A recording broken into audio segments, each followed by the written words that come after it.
depois de entregar o celular, o criminoso ainda tentou matar este homem. Eles entraram ali em luta corporal, andaram algumas quadras correndo ali um atrás do outro e o policial conseguiu intervir e prender este homem. A gente traz os detalhes dessa situação daqui a pouco. Meu Deus. Tipo de caso que é Deus que coloca a pessoa ali para salvar outro, né? Faltam 3 dias para o segundo turno das eleições e as urnas eletrônicas já estão sendo transportadas. Vitória Mello. As 6.748 urnas já estão nos caminhões que farão o transporte, até os locais de votação. Essa distribuição começa amanhã e esse trajeto será todo monitorado em tempo real. Daqui a pouquinho a gente traz os detalhes dos preparativos para o segundo turno das eleições aqui no DF. Felipe. Obrigado, Vicky. Faltam 3 dias, Parece que chega o Natal, chega 2023 e a gente não descobre o que vai acontecer nesse domingo. Mas, bom, sejam todos muito bem-vindos. O nosso jornal já está no ar. Agora é para valer.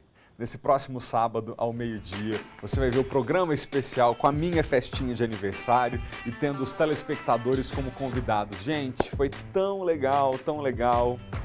Ai, foi muito bom viver esse momento. Queria agradecer desde já ao Brasília Shopping que nos recebeu e também ao restaurante Dolce Bistrô que preparou um banquete para os nossos convidados e a Creative Fotocabine que colocou aquela câmera 360 graus para o pessoal se divertir. No programa você vai ver que o cantor Branco de Paulo daqui de Brasília deu um show, inclusive teve gincana com a plateia, olha só. Isso é uma honra. Desafio? Vamos fazer uma dinâmica rápida aqui com a plateia? Qual que é o desafio? Você vai cantar a música e o pessoal vai ter que descobrir qual que é. Valendo brinde. Valendo brinde. Entendi. É modelo qual é a música. Ele faz plom, toca a canção e aí a pessoa que descobrir o nome do cantor ou da música levanta o balão e vai ganhar um brinde. Vai ganhar um brinde. Mas não é só levantar o balão, não. Tem que levantar. Fazer, eu sei. Tá bom, combinado. Fechado. Se a lenda dessa paixão faz sorrir ou faz chorar, o coração é quem sabe. Pera. Você vê que o povo é rápido, né? O povo foi muito rápido. Felipe, é a Sandy. Nazaré, ponto pra você. O presente é seu, vem cá buscar. Essa é difícil, hein? Sensível demais, eu sou alguém. Eu quero o primeiro compositor, hein? Jorge Versilo. Peraí, puxa aí, vocês cantam juntos. Sensível demais, eu sou alguém que chora por qualquer lembrança de nós dois. Sensível demais, você me deixou e agora como dominar as emoções? Linda, gente, leva um brinde pra ela. Tira a roupa, fica louca, você nos meus braços do jeito que Deus concebeu. Você e eu, tira a roupa, fica louca, eu sempre perdoo você. Aqui. Eu te amo demais. Fala, minha querida, qual que é? Eu sempre perdoo você. Não li. Não, a senhora acabou de falar. Só pra contrariar. Ponto, garota. Ela falou a resposta certa quando botou o microfone, ela... Não lembro. Acertou demais. Muito bom, gente. Eu vou trazer um outro spoiler aqui do que rolou na festa, tá? A dinâmica da plateia. Ana Paula, pode rodar aí, por gentileza. A gente fez algumas gincanas com a plateia e entre os prêmios estavam brindes oferecidos pela empresa Pequi. A Pequi é uma startup especializada em brindes corporativos que oferece uma solução completa para facilitar o seu ato de presentear qualquer pessoa em qualquer lugar. A Pequi cuida da criação, da montagem, da entrega. Não importa a ocasião, a Pequi vai escolher o melhor kit para o grupo de presenteados que você escolhe e faz entrega em todo o país. Viu, gente? Tá aí, ó, esses foram os brindes que a gente sorteou e todos eles, como você pode perceber, a Pequi personalizou, tem um autógrafo do Felipe Malta, um cartãozinho para quem recebeu. Se você quer presentear seus funcionários, colaboradores ou clientes, acesse as soluções que a Pequi oferece, @PequiBR. Valeu, muito obrigado. Então é isso, gente. Nesse sábado, meio-dia, a gente para esse aniversário que a gente celebrou na companhia de quem importa, que é você, nosso telespectador. Agora a gente começa para valer o nosso jornal, tá? Essa semana nós mostramos aqui o caso de 2 homens que foram baleados no sol nascente. No dia em que o crime aconteceu, a nossa equipe foi a primeira a chegar ao local e mostrar esse caso para vocês. Hoje, o repórter Maicon Leão vai trazer novidades desse caso para a gente. Maicon, boa tarde. Então, a polícia prendeu o autor dos disparos. Queria que você já esclarecesse o que aconteceu ali. Foi uma troca de tiros na cobrança de uma dívida? Foi um acerto de contas? O que aconteceu? Prendeu sim, Malta. Boa tarde para você, para todo mundo ligado no SBT Brasília. Prendeu em Águas Lindas de Goiás. Ele fugiu de lá depois dos disparos e se escondeu na casa de uma cunhada, mas os policiais aqui da 19ª DP conseguiram localizar ele lá e ele foi preso. Malta, como a gente já tinha adiantado ali como informações preliminares, toda aquela confusão teria sido provocada realmente por uma dívida. E olha, a dívida era de R$100. Como a gente explicou, a senhora, mãe desse atirador, teria comprado desses 2 rapazes um medicamento natural que custa R$100, isso há uns 3 meses atrás, e seria para pagar agora, só que eles voltaram lá, não receberam, voltaram depois, não receberam, só que essas cobranças teriam começado a ficar mais tensas. Quem vai explicar para a gente os detalhes dessa situação é o delegado Thiago Boing, que está aqui ao meu lado justamente para esclarecer. Doutor, então toda essa confusão começou realmente, como a gente tinha levantado lá preliminarmente, por conta desse medicamento que custava ali R$100. Boa tarde. Boa tarde, exatamente. Há cerca de 3 meses atrás ela comprou esse medicamento. E desde então as vítimas estavam procurando por ela para fazer a cobrança. Então na segunda-feira eles conseguiram localizar e passaram a fazer uma cobrança mais ríspida. Como seria esse mais ríspida? Xingaram e ameaçaram, falando que ela tinha que pagar, que se não pagasse ela ia ver, e proferiram alguns xingamentos. Então ela contou para o filho isso na segunda-feira e na terça-feira eles voltaram a fazer essas cobranças. Então nesse momento alguém que estava ali perto, que trabalhava com ela, ligou para o filho e o filho já muito alterado arrumou essa arma de fogo e foi ao local e efetuou os disparos. Então, depois disso, ele fugiu. Tem um vídeo ainda dele jogando a pedra no veículo, né, das vítimas. As vítimas foram socorridas ao hospital e a gente tomou conhecimento do fato. Imediatamente, a gente iniciou as diligências, já conseguimos captar alguns vídeos dele fugindo, esse vídeo dele jogando a pedra.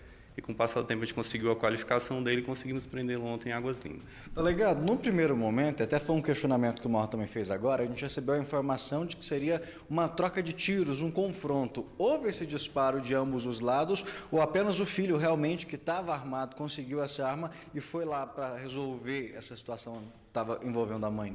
Não houve nenhum momento de disparo das vítimas, estavam desarmadas. O próprio autor confessa que foi lá e chegou ao local. Já estava muito nervoso, porque vinham xingado e ameaçado a mãe dele. Então, quando ele chega, ele disse que o rapaz fez menção de botar a mão na cintura e ele já começou a disparar. E ali a gente percebe que o local em que eles provavelmente discutiram é bem ali no meio da ilha, que separa as 2 pistas. Ele realmente saiu correndo atrás dessas vítimas, que a gente percebe que uma caiu até bem mais ao final da rua, a primeira já teria ficado mais ferida, caiu no início ali da rua próximo à avenida. Ele continuou correndo atrás dessas vítimas? Sim, ele iniciou os disparos com ele dentro do veículo, depois eles correram e ainda foi atrás, efetuou mais alguns disparos, e depois ele volta no veículo, ainda joga a pedra no carro deles e se evade do local. A gente viu que o trabalho dos policiais já começou bem intenso lá naquele momento, até para fazer esse levantamento das imagens, de identificar quem era esse criminoso ali. E vocês conseguiram localizar então escondido em Águas Lindas? Sim, desde o início a gente pegou essas filmagens, tentamos identificar, contamos com a colaboração da população por meio de denúncias. Também a gente conseguiu ir atrás dos dados dele, nas folhas que as vítimas tinham de controle. Então, a partir daí, a gente fez todo esse trabalho que, somado ao serviço de inteligência, a gente descobriu que ele estava em Águas Lindas. A gente prendeu ele lá ontem, no período da tarde. Também conseguimos apreender a arma de fogo, que estava aqui em Ceilândia, numa residência, onde ele havia escondido. A gente fechou a investigação por completo. Delegado, ele vai ser autuado pelo que agora? Vai ser realmente tentativa de homicídio, uma dupla tentativa? Sim, inicialmente dupla tentativa de homicídio qualificado, porém, uma vítima ainda encontra-se na UTI. Vamos torcer para que ela não venha a falecer. Se infelizmente isso acontecer, o homicídio será consumado. Ele já tinha um histórico de violência ou seria a primeira passagem dele nesse nível? Então, ele foi preso anteriormente com a arma, com porte ilegal de arma de fogo, porém nenhum crime violento até então foi o primeiro. A gente está falando desde o início, Malta, a gente acompanhou o estado de saúde dessas vítimas, da gravidade, que a gente, inclusive, no primeiro momento, ao receber a informação, a gente chegou a receber que um deles teria morrido por conta da gravidade, mas como a gente atualizou no próprio local, foi um estado muito grave, ele segue internado na UTI. O outro que estava melhor, digamos assim, consciente, orientado, precisou inclusive passar por uma nova cirurgia, além do outro que está internado na UTI? Sim, ontem ele estava no corredor já, a gente conseguiu conversar com ele, estava consciente, porém hoje ele ia passar por uma nova cirurgia que estava com um projétil alojado no corpo ainda. Obrigado, delegado, pela participação do senhor e pela agilidade. É isso, malta. A gente espera que esse tipo de situação nunca se resolva dessa forma, né? Que parta para a violência, que parta agora para uma tentativa de homicídio. Esse filho tentando amenizar a situação ali com a mãe foi piorar e ainda piorar ao lado dele, e agora a vida de outras duas pessoas estão correndo perigo por conta desse temperamento forte, né? Não existe desculpa para se colocar a vida de outra pessoa em risco dessa maneira. Não há divergência que justifique uma tentativa de homicídio. Eu tenho dito aqui algumas vezes que a gente tem perdido, de certo modo, como sociedade, a linha clara daquilo que é aceitável e do que é inaceitável. E tentar matar outra pessoa está dentro do campo do inaceitável. Não existe explicação depois que você cometeu um ato desse. Obrigado, Maicon, pelas informações. Deixa eu falar com você que está em casa aqui agora. É tão importante a gente dar esse recado. Queria falar com vocês sobre a 25ª edição do Teleton, a corrente do bem que o SBT promove para ajudar as crianças da ACD. Esse ano, o Teleton acontece nos dias 4 e 5 de novembro e vai ser transmitido diretamente dos estúdios do SBT em São Paulo. Para celebrar essa data tão especial, a canção Depende de Nós, que é um marco cultural da história do programa, será a música tema e volta a ser interpretada pela cantora Fafá de Belém. A transmissão pelo SBT será dividida em 2 etapas, na sexta, dia 4, das 10h30 da noite à 1 da manhã, e no sábado, dia 5, das 9 da manhã até 1 da manhã. As doações para o Teleton já podem ser realizadas e você pode doar por Pix. Use as chaves DDD 11 94 311 0144 ou doeteleton@aacd.org.br. Você também pode doar pelo site, que é teleton.org.br, e as tradicionalíssimas doações por telefone continuam valendo. 0500 123 4505 para doar R$5, final 20 para doar R$20 e 0500 123 4540 para doar R$40. Participe, o Teleton precisa de você. E a gente precisa agora fazer um rápido intervalo, mas a gente volta já. Agora a gente vai voltar aqui para o conteúdo do nosso jornal, 11 horas e 56 minutos, nós estamos ao vivo.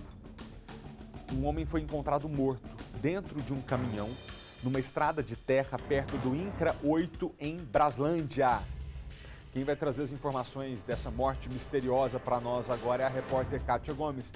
Ô Kátia, esse caso é investigado como latrocínio, então, roubo seguido de morte. Que indícios você tem e você apurou para a gente entender desde já ou pressupor a hipótese de que ele foi alvo de um assalto, de um roubo antes de morrer? Boa tarde para você.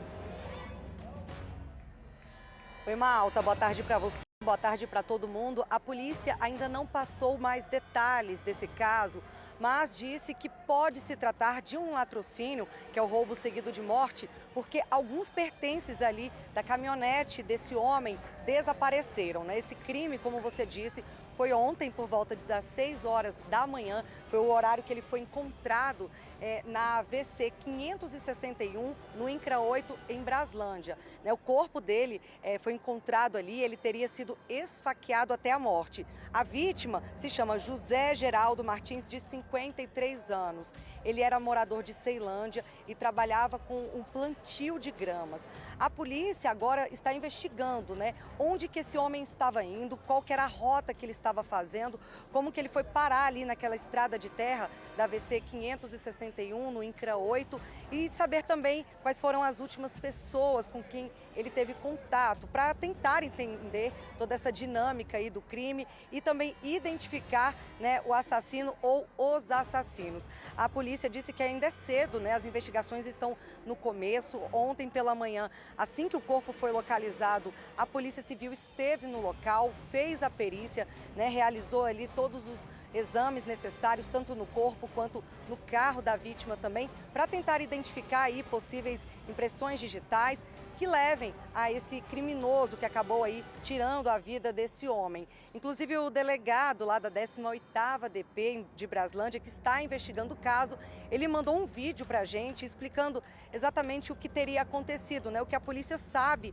até agora, né? Não tem muitos detalhes, como eu disse, sobre esse crime. O que a gente sabe é isso. A linha de investigação inicial é latrocínio, mas claro, né, com o decorrer das investigações, a polícia pode até acabar mudando ali a tipificação do crime, se descobrir que foi um homicídio, né, e não um latrocínio. Vamos ouvir então agora o delegado. Trata-se de uma vítima de 53 anos de idade, morador de Ceilândia, e que trabalhava, dentre outras coisas, com plantio de grama. Ele foi encontrado no início da manhã de ontem, já morto, às margens de uma estrada de terra localizada no INCRA 8, dentro de seu caminhão que utilizava para a realização de seus trabalhos. De imediato, equipes da 18ª Delegacia de Polícia se deslocaram até o local e deram início às diligências de campo. A perícia também foi solicitada e realizada no local. Testemunhas ligadas a essa vítima foram localizadas e ouvidas na sede da 18ª Delegacia de Polícia. E, neste momento, a principal linha investigativa é de que se trata de um crime de latrocínio, que é o roubo seguido de morte. A partir de agora, nós iremos dar seguimento às nossas técnicas investigativas, no sentido de qualificar essas pessoas que estiveram por último na companhia da vítima e que também foram as responsáveis pelo cometimento do crime, para que então possamos, nos próximos dias, representar pela devida prisão de cada um deles.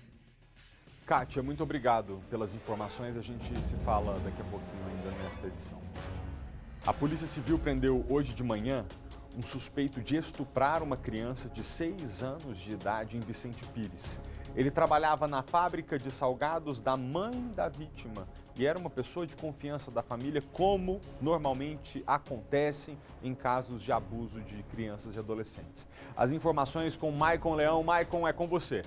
Verdade, esse trabalho, Malta, quando ele começou nesse local, foi justamente a pedido de uma amiga dessa proprietária para que ele pudesse trabalhar, que ele tem que justificar que ele está solto, e aí ele foi criando vínculo lá dentro da casa, ganhando confiança, inclusive, da família, que ele transitava, já que essa fábrica de salgados funciona dentro do imóvel, ele tinha acesso a toda a casa e com o tempo foi ganhando a confiança e por isso transitava tranquilamente. Só que ele se aproveitou, Malta, justamente dessa situação para começar a fazer mal para essa criança. Quem vai explicar para a gente os detalhes dessa ocorrência é o delegado Ataliba, que inclusive acompanhou toda a operação, conduziu tudo e conseguiu prender esse homem. Agora a gente tem ele atrás das grades e o senhor estava me contando o depoimento dessa menina, traz detalhes de tudo que ela passou, doutor.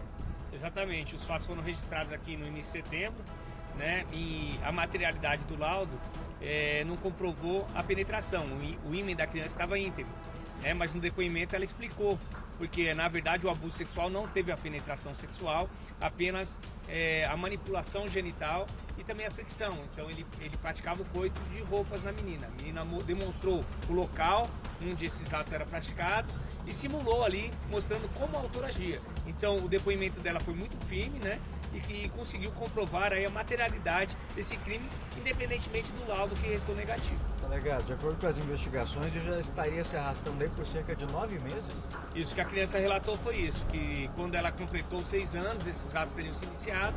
Ela fez 6 anos justamente no mês de janeiro deste ano e a última prática ilícita teria ocorrido no dia 9 de setembro.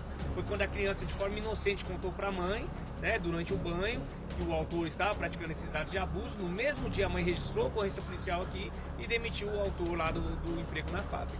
Malta, uma das estratégias que esse criminoso utilizava para ganhar a confiança dessa menina era justamente o seguinte: a mãe tinha um limite ali de doces, controlava a alimentação da criança e aí ele comprava, vamos dizer assim, essa confiança e a amizade dessa menina dando doces para ela. Sua mãe não dá, eu te dou aqui, mas você fica em silêncio. Ele tentava comprar o silêncio dela utilizando esses doces, delegado? Exatamente, foi questionado no depoimento se tinha alguma ameaça, alguma espécie de suborno que o autor fazia contra ela. Ela relatou essa situação do doce, que como a mãe lhe proibia de comer doce todos os dias, ele pegava escondido e pedia o segredo para ela.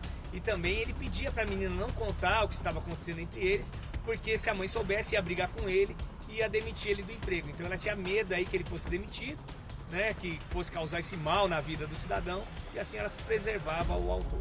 Malta, esse crime só foi descoberto por conta de uma relação ali entre mãe e filha, aquela conversa, ela orientando o que não podia ser feito, olha, você não pode mostrar suas partes íntimas para outras pessoas, e aí foi nesse momento que a criança involuntariamente, inocentemente contou, mas o fulano faz isso. Exatamente, ela estava dando banho nos 2 filhos, né? A vítima já estava se secando, foi quando ela estava orientando o menino mais novo como que ele deveria proceder com as partes íntimas, e a menina, ouvindo, relatou para a mãe os atos de abuso que estava sofrendo.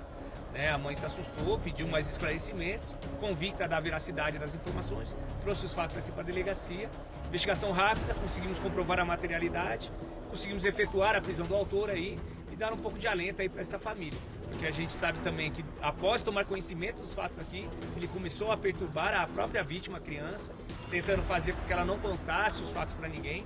Tentou intimidar as testemunhas ali, os funcionários da empresa, dizendo que era uma perseguição da mãe da vítima e dos familiares contra ele, que ele era inocente e que estava sendo acusado injustamente. Então nós conseguimos juntar todas essas provas de perturbação da tranquilidade da vítima e das testemunhas, além do fato gravíssimo que ele praticou, e conseguimos aí o decreto da prisão preventiva dele, para que agora ele responda aí no cárcere todo o seu julgamento, para que a vítima e as testemunhas estejam tranquilas para proceder aí da forma como tiver que proceder durante o julgamento desse caso. Delegado, o que chama a atenção também é principalmente a cara de pau desse homem, a ousadia. Depois que foi descoberto o crime, ele ainda tentou intimidar essa menina, chegou a ligar para falar com ela? Exatamente, ele ligou na casa da avó, a avó ainda não estava ciente dos fatos, deixou a criança conversar com ele no telefone. E ele ali, provavelmente gravando a ligação, ele ficou questionando a menina por que estava acusando ele de ter batido nela. E a menina, no próprio depoimento tomado na delegacia especial, ela relatou que não entendia isso, porque ela falou, a única coisa que eu falei foi o que ele fez comigo. Mas ele não bateu nunca falei que ele me bateu. Eu contei apenas os atos de abuso que eu tinha sofrido.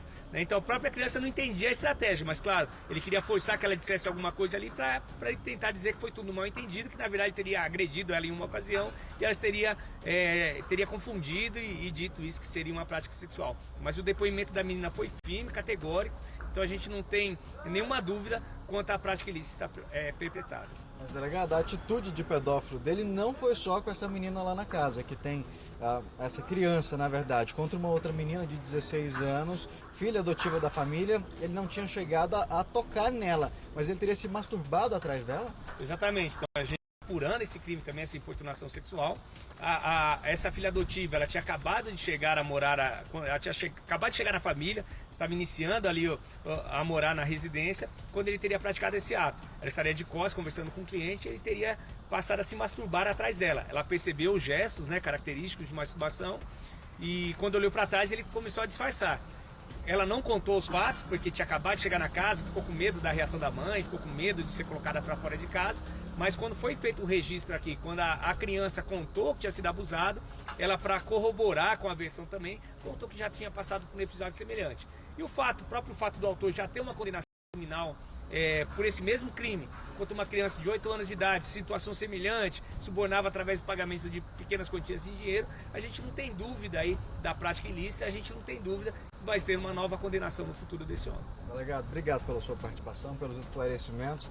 Malta, a gente até acredita em que em muitos casos as pessoas merecem uma segunda chance. Nesse não dá para acreditar mais, né? A pessoa, mesmo em liberdade, pagando por aquilo que ela cometeu lá atrás, ela comete o mesmo crime, importuna uma outra menina de 16 anos. O que a gente espera agora é que ele realmente fique preso. E o alerta que a gente faz, tanto para criança, para adolescente, é sempre reforçar, e até mesmo para os pais, reforçar essa comunicação entre os pais, contar, não ter esse medo. A gente sabe que muitas vezes o medo é inevitável, mas essa criança precisa conseguir quebrar um pouquinho essa barreira, até o pai tentar criar uma relação melhor ali junto com o filho, com a filha, para que tenha essa troca de informações, para que em qualquer situação eles já consigam tomar uma providência. Nesse caso, essa menina sofreu esse trauma aí por cerca de 9 meses, até que uma conversa ali, Malta, uns ensinamentos trocados ali durante o banho, a mãe conseguiu descobrir o que estava acontecendo. E é o que a gente sempre reforça, que pai, mãe, os filhos sempre devem ter essa comunicação livre de falar sobre tudo,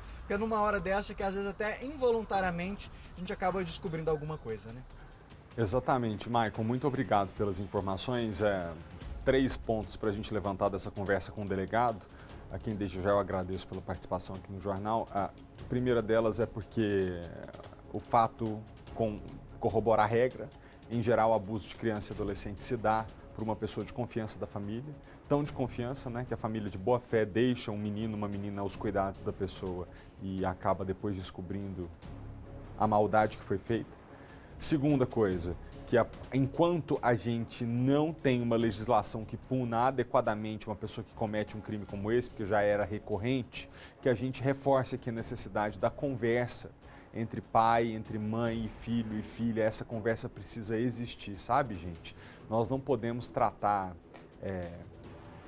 os temas sexuais de uma forma tão tabu que nos impeça de educar bem os nossos filhos. E aí, já entrando no terceiro ponto, isso significa que, óbvio que precisa ter método. É um tema sensível para meninos e meninas muito pequenos. Então, como é que você conversa? Eu vou fazer uma sugestão aqui agora. Existe um perfil no Instagram que se chama atividades_para_brincar. A pedagoga Raquel Mendes administra esse Instagram. E entre as várias atividades que ela propõe ali que sejam feitas com os filhos, tem uma que chama Semáforo do Toque, em que você pega o desenho de uma criança, de um menino, de uma menina e junto com o seu filho pede para, imaginando que fosse um semáforo de trânsito, colocar um adesivo vermelho onde ele jamais pode aceitar que alguém toque, um amarelo para, olha, atenção, quase não pode. E o verde, que é onde está tudo bem, pode receber carinho. O verde é na mão, no braço, boca, vermelho. Ninguém pode tocar na sua boquinha, meu filho, minha filha. Então, esse tipo de conversa precisa existir. Se for feita de forma lúdica, melhor ainda, que a criança entende. E na primeira oportunidade, ou na primeira desconfiança, não vai ter dúvidas em dizer: mãe, pai, está acontecendo tal coisa. A nossa equipe conversou com a mãe dessa criança. A gente não vai identificá-la, evidentemente, para preservar a identidade dela e da família nessa situação que é tão delicada que a família está passando. Mas a gente quer ouvi-la. Pode rodar. Como é que foi o momento, aquela conversa entre você e seus filhos ali no banho? Eu tava dando banho nos dois, né? Tinha acabado de dar banho nela. E aí ela falou assim pra mim: mamãe, ele passou em mim um negócio igual ao do meu irmãozinho. E aí eu levei um susto, fiquei sem reação. Perguntei como, e ela pediu para que eu deitasse no chão para que ela me mostrasse. E aí ela fez simulou o ato sexual, né? Aí ela simulou e a única coisa que eu consegui perguntar assim, antes de ir na delegacia foi quando que tinha sido. Aí ela falou que muitas vezes, desde quando ela tinha feito 6 anos, ou seja, em janeiro, e que tinha sido muitas vezes, várias vezes ao dia, às vezes mais de uma vez ao dia, e que tinha acontecido naquele dia também. Naquela hora, como é que ficou o coração de mãe?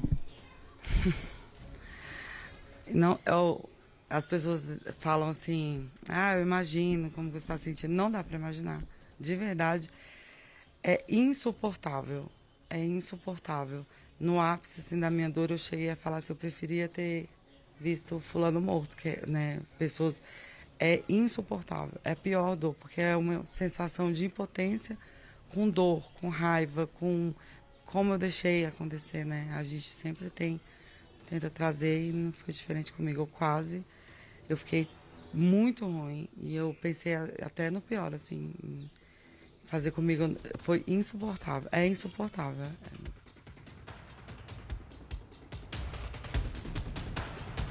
Para a gente ver o dano psicológico que é causado não só à criança que é abusada, que sim é a principal vítima, mas também à mãe, que mesmo com toda a dedicação a um filho, a uma filha, começa a se perguntar em que momento que ela pode ter falhado. A senhora não falhou em nada, a senhora é uma mãe atenta, quem falhou foi esse covarde, estuprador, criminoso, que não deveria estar solto, mas está.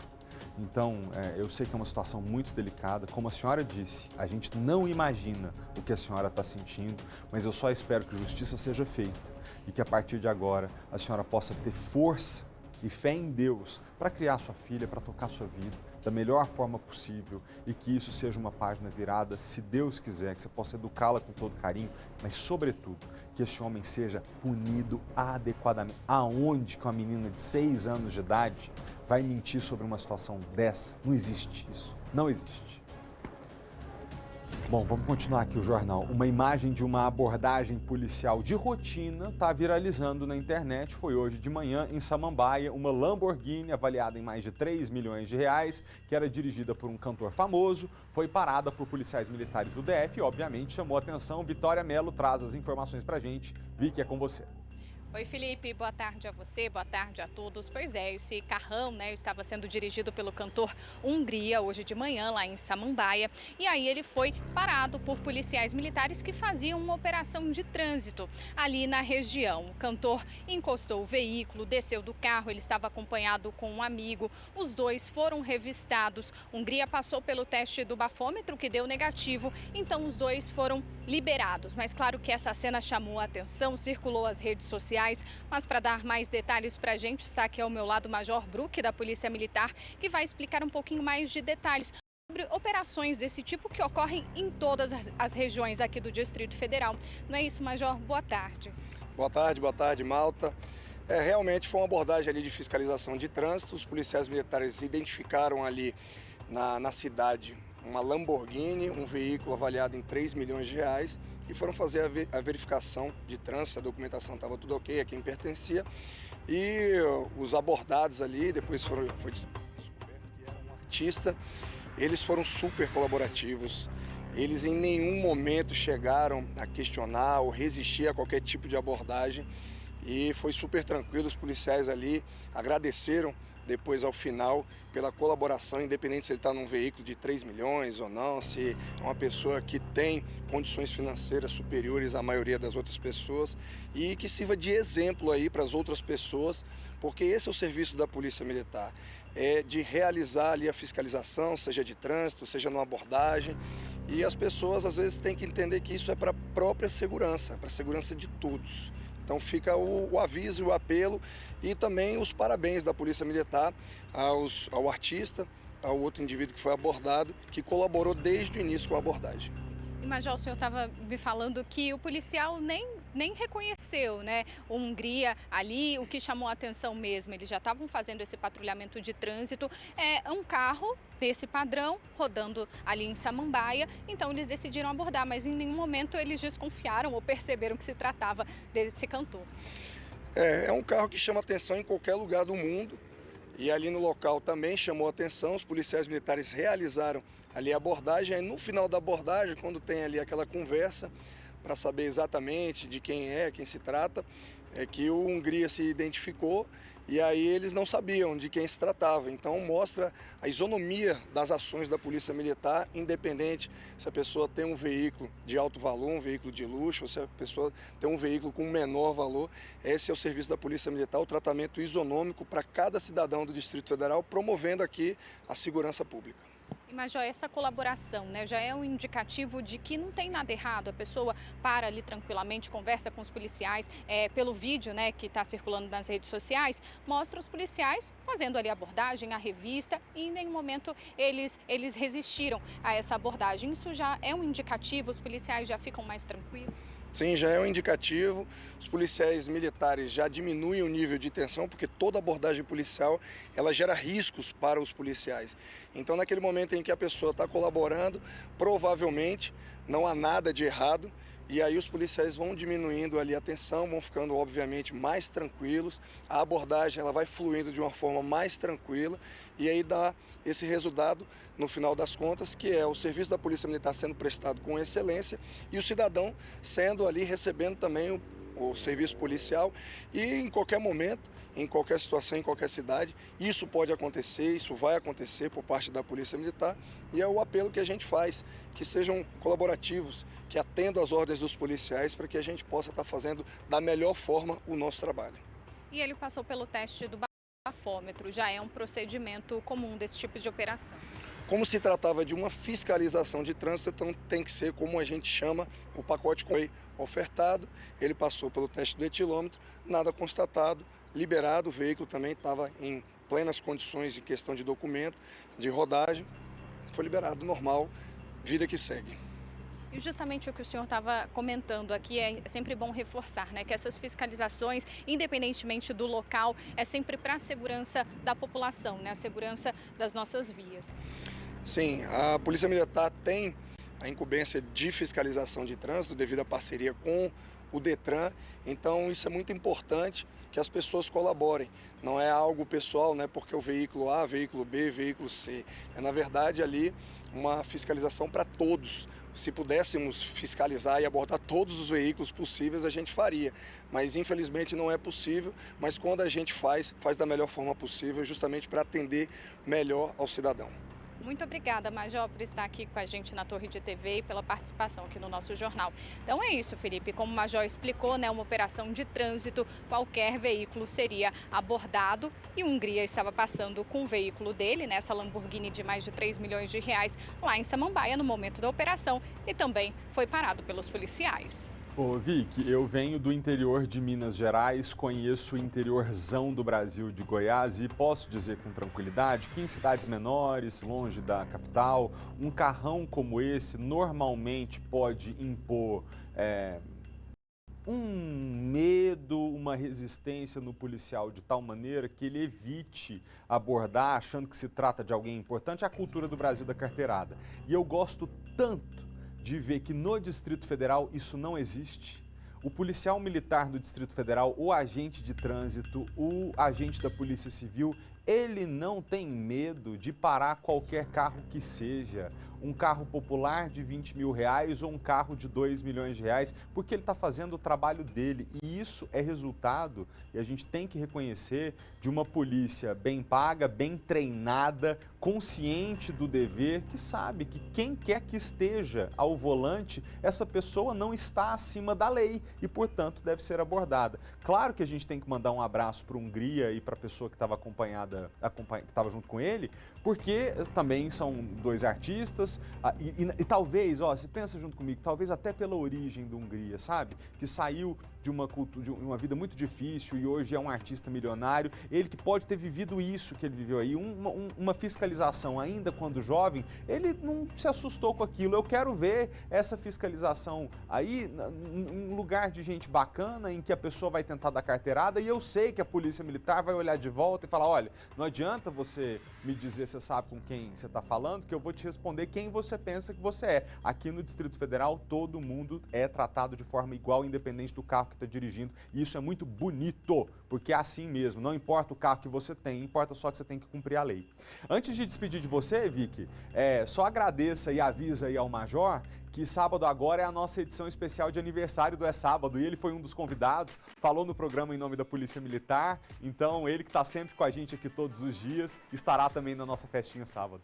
Avisarei, darei o recado, viu, Obrigado, Felipe? Vicky, valeu.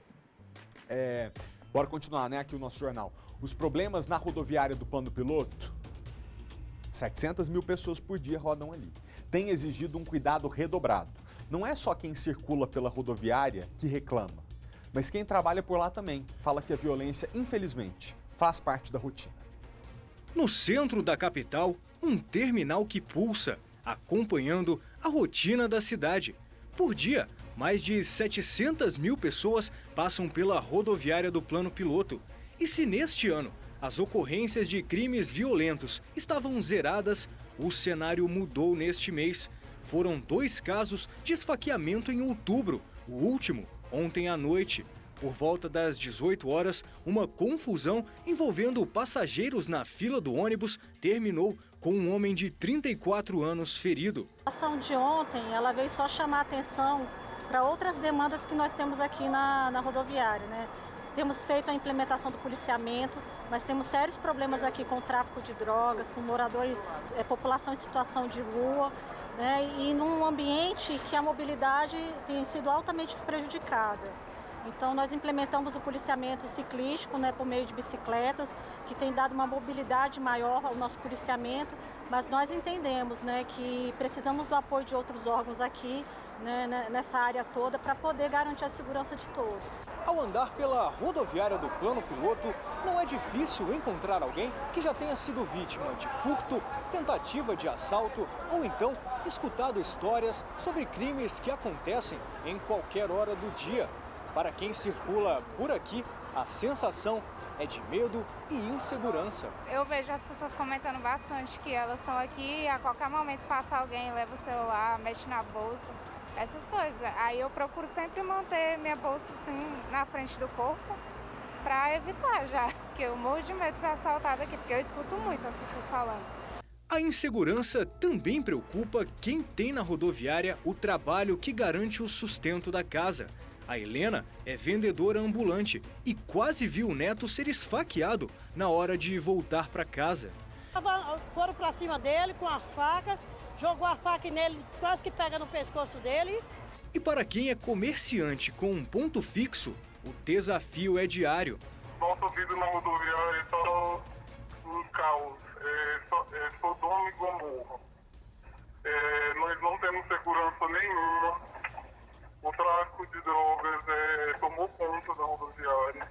Segundo a administração da rodoviária do Plano Piloto, para garantir a segurança dos usuários, tem sido feito melhorias nos banheiros, além da instalação de mais câmeras de monitoramento para dar apoio à polícia. Nós vamos trazer uma iluminação nova para todas as plataformas, inclusive iluminação em LED. Estamos trabalhando também com instalações de novas câmeras de monitoramento.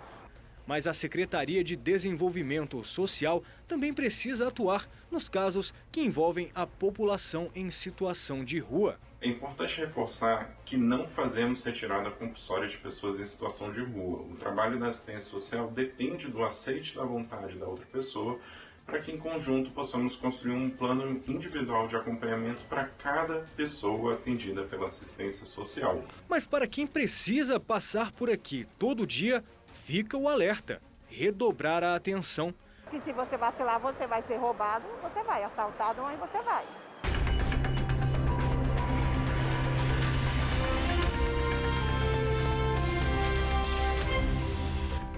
Agora, eleições 2022. O Tribunal Superior Eleitoral exonerou um servidor após denúncias de assédio moral, inclusive por motivação política. Após a demissão, o ex-servidor procurou a Polícia Federal para denunciar supostas irregularidades na exibição de propagandas eleitorais da campanha de Jair Bolsonaro, que teriam beneficiado o candidato do PT, Lula. O TSE afirma que as alegações são falsas. Algumas rádios denunciadas pela campanha de Bolsonaro por terem exibido um número maior de propagandas de Lula responsabilizam o partido do presidente Bolsonaro pelo não envio das gravações.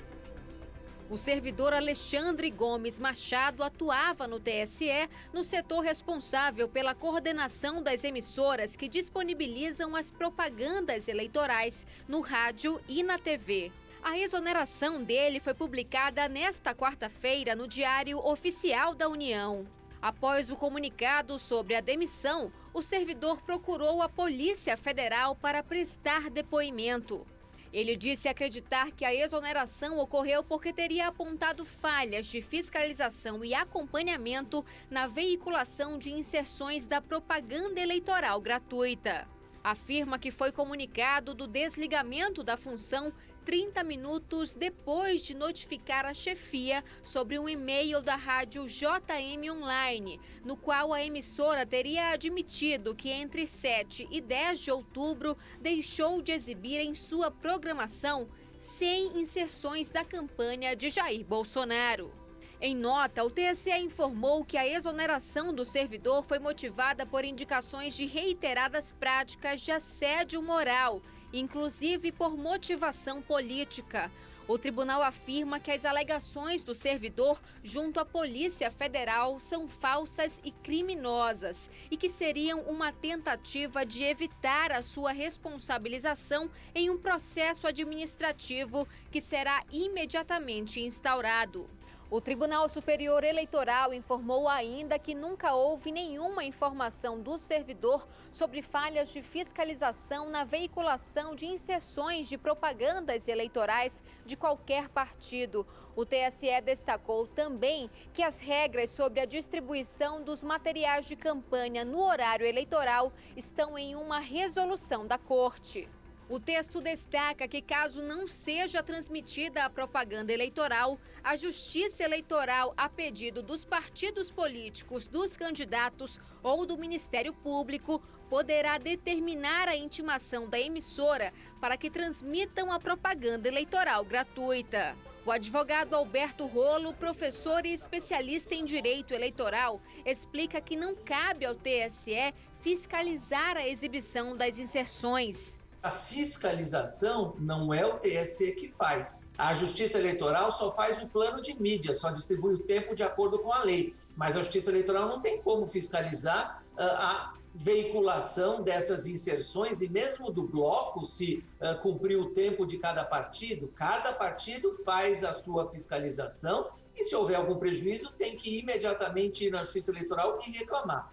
A rádio citada pelo servidor, a JM-FM de Uberaba, em Minas Gerais, esclareceu que vinha recebendo diretamente dos partidos os materiais de veiculação na emissora, mas que no início do segundo turno, materiais e mapas que indicam horários de exibição deixaram de ser enviados. A rádio diz que acionou o Partido Liberal de Jair Bolsonaro, que resolveu a questão e que pediu orientação à Justiça Eleitoral. Neste e-mail datado de 25 de outubro, o grupo JM de Comunicação, dono da rádio, diz ao TSE que não recebeu os mapas de mídia referentes aos dias 7, 8, 9 e 10 de outubro e pede orientação sobre o procedimento em relação aos 100 spots. O caso ocorre depois da denúncia feita pelo ministro das Comunicações, Fábio Faria, de que rádios do Norte e Nordeste do país estariam dando prioridade à veiculação de inserções do ex-presidente Lula, prejudicando a campanha de Bolsonaro. Na noite desta terça-feira, a campanha de Jair Bolsonaro enviou ao TSE mais informações sobre a denúncia de favorecimento de Lula. O documento cita 8 rádios da região Nordeste. 6 delas já negaram irregularidades. A Rádio Integração FM de Surubim, Pernambuco, disse que fez um levantamento e constatou divergências em relação ao que foi apresentado pela campanha de Bolsonaro. Outra rádio, a Viva Voz FM de Várzea da Roça, na Bahia, também disse que não recebeu o material de campanha da coligação de Bolsonaro nos dias 6, 7, 8 e 9 de outubro. O ministro-chefe da Casa Civil e um dos coordenadores da campanha de Bolsonaro, Ciro Nogueira, afirmou que confia na análise do Tribunal Superior Eleitoral. Pode ter erros propositais, pode ter erros criminosos. Eu acho que o que tem que acontecer é que seja esclarecido. Eu acho que é o ideal, o próprio TSE fazer a sua análise, fazer as suas averiguações, conta com a nossa confiança, a confiança do país, e agora não pode se deixar nada sem ser averiguado, nada sem ser investigado. O PL, partido do presidente Jair Bolsonaro, informou que todas as entregas de inserções foram feitas nos prazos e condições especificadas pelo TSE e que encaminhou os documentos comprovando as entregas para o setor jurídico da campanha. No começo da noite, o presidente do Tribunal Superior Eleitoral, Alexandre de Moraes, indeferiu o pedido da campanha de Jair Bolsonaro para investigar supostas irregularidades na veiculação da propaganda eleitoral. Moraes afirma que não foi apresentada documentação suficiente para comprovar as alegações e diz que a metodologia indicada pela campanha de Bolsonaro para auditar a veiculação das inserções contabiliza apenas a programação de rádio veiculada na internet, que não necessariamente veicula propaganda institucional obrigatória. Na decisão, o presidente do TSE aciona o procurador-geral eleitoral Augusto Aras para apurar possível crime com a finalidade de tumultuar o segundo turno por parte da campanha de Bolsonaro. Alexandre de Moraes ainda determinou o envio do caso para o Supremo Tribunal Federal no âmbito do inquérito que investiga a ação de uma milícia digital contra a democracia. O presidente Jair Bolsonaro declarou que vai recorrer da decisão do presidente do Tribunal Superior Eleitoral, Alexandre de Moraes, que indeferiu o pedido para investigar supostas irregularidades na veiculação da propaganda eleitoral obrigatória em rádios. Bolsonaro também afirmou que vai contratar uma terceira auditoria para investigar se algumas rádios exibiram um número maior de propagandas de Lula. O TSE negou irregularidades com base nos documentos apresentados pela campanha de Bolsonaro. Com toda certeza, o nosso jurídico deve entrar com recurso, já que foi para o Supremo Tribunal Federal. Ou seja, da nossa parte, nós iremos às últimas consequências, dentro das 4 linhas da Constituição, para fazer valer aquilo que as nossas auditorias constataram. No que depender de mim, será contratada essa terceira auditoria, porque é mais uma prova, se bem que eu achei nem precisava de mais, de que as inserções foram realmente potencializadas e muito para o outro lado. Está comprovado a diferenciação, o tratamento dispensado a outro candidato, que poderia, não posso afirmar, até ter participação dele em algum momento. As urnas que serão usadas no próximo domingo para o segundo turno das eleições terminaram de ser lacradas e devem chegar aos locais de votação até amanhã. Quem tem os detalhes é a repórter Vitória Mello, que está conosco ao vivo. Já vi que é com você. Boa tarde, bem-vinda de volta ao jornal. Oi, Felipe, boa tarde mais uma vez a você, boa tarde a todos. Pois é, hoje teve esse trabalho, de colocar as urnas, as mais de 6.700 urnas nos caminhões, 20 caminhões que vão fazer o transporte até os pontos de votação. Esse transporte, começa amanhã cedinho, às 7 horas da manhã, os caminhões vão até os 610 pontos de votação espalhados pelo Distrito Federal. E todo esse trajeto será monitorado em tempo real, viu? Para dar mais detalhes desse segundo turno de eleição aqui no Distrito Federal, está aqui ao meu lado o presidente do TRE, o desembargador Roberval Bellinati. Boa tarde, desembargador. Começou esse trabalho hoje, na verdade vocês já estão se preparando para o segundo turno e hoje as urnas já estão nos caminhões e amanhã começa esse transporte, O planejamento da Justiça Eleitoral do Distrito Federal está rigorosamente em dia. Está tudo preparado para as eleições de domingo. Nós vamos escolher o próximo presidente da República aqui na capital. O governador Ibanez foi reeleito no primeiro turno, então o povo só vai votar para presidente. Vai ser uma eleição mais rápida, mais célere. E a Justiça está fazendo esse apelo aos mesários para que sejam mais ágeis no atendimento aos eleitores. Estamos recomendando atender 2 pessoas ao mesmo tempo. Então, enquanto um eleitor estiver já digitando lá na urna eletrônica o voto do candidato, outro eleitor já deverá ser chamado na fila para ser atendido ao mesmo tempo. Então, com isso, nós vamos ter uma eleição muito mais rápida agora no primeiro turno, ainda mais que vamos votar apenas para presidente da República. O planejamento está correto. As urnas, como você disse, vão ser distribuídas por 41 caminhões. 41 caminhões contratados pela Justiça Eleitoral, fizeram esse trabalho no primeiro turno, agora novamente, a um custo de R$492 mil. Então, esses caminhões, amanhã, às 7 horas da manhã, eles vão sair dos galpões da Justiça Eleitoral, vão percorrer os 610 locais de votação e essas urnas serão entregues, serão recebidas pelos diretores ou representantes das faculdades e dos colégios, onde nós teremos as sessões eleitorais. E no sábado os mesários vão comparecer ao local para prepararem as sessões eleitorais. Então, o planejamento aqui no DF está rigorosamente em dia, graças a Deus, vai dar tudo certo, esperamos eleições tranquilas, seguras e pacíficas. Então, o eleitor vai poder sair feliz de casa e voltar também feliz. Inclusive, uma novidade desse segundo turno é o transporte público gratuito, Sim, a Justiça determinou transporte público gratuito para a população neste segundo turno. O governador Ibanez Rocha garantiu, está respeitando a decisão, ele não recorreu, então ele está garantindo a liberação das catracas a partir das 6 horas da manhã. Nos ônibus e no metrô. Então, não vai pagar transporte no dia da eleição e essa medida vai contribuir para diminuir a abstenção, que Foi uma das menores no primeiro turno, 300 mil pessoas não votaram, e nós esperamos que com essa medida ajude a diminuir esse índice, mais pessoas compareçam para votar.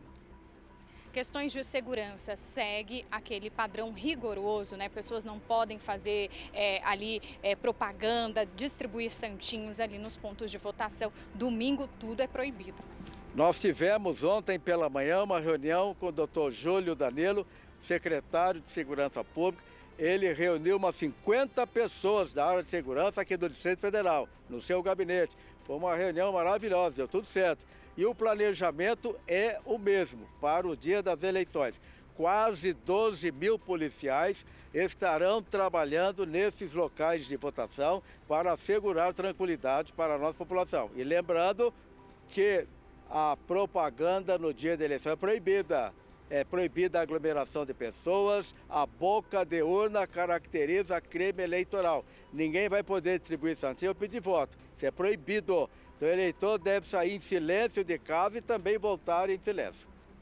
E é muito importante ter esse ambiente seguro, esse ambiente tranquilo. E eu queria saber a expectativa da apuração dos votos. O DF foi em primeiro lugar no primeiro turno, agora também a expectativa é essa?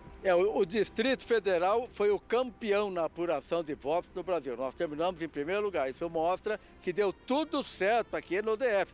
E agora também esperamos conquistar o mesmo título de campeão de apuração de votos. E a previsão do ministro Alexandre de Moraes, que é o presidente do TSE, ontem nós tivemos uma reunião com ele. Ele reuniu os presidentes de todos os tribunais eleitorais do Brasil por videoconferência. E a previsão do ministro é que até às 9h30 da noite ele já possa, como presidente do TSE, declarar o nome do candidato vitorioso. Coisa boa.